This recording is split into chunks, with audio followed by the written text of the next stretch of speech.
I just made a very bad financial decision and spent all of my spare money on Little Nightmares 2. But I'm gonna stream it for some reason, so it's fine. Also, I'm an anime boy today. Apparently also very lame fuckboy. If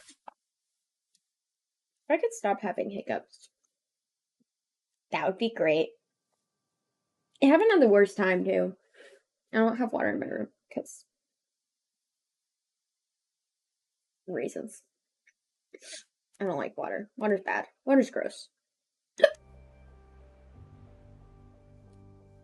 Scare me.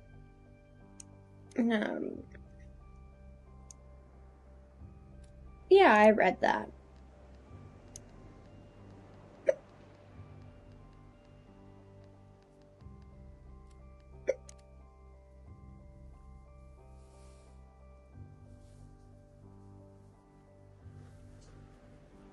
Oh my god, my hiccups. Jesus Christ.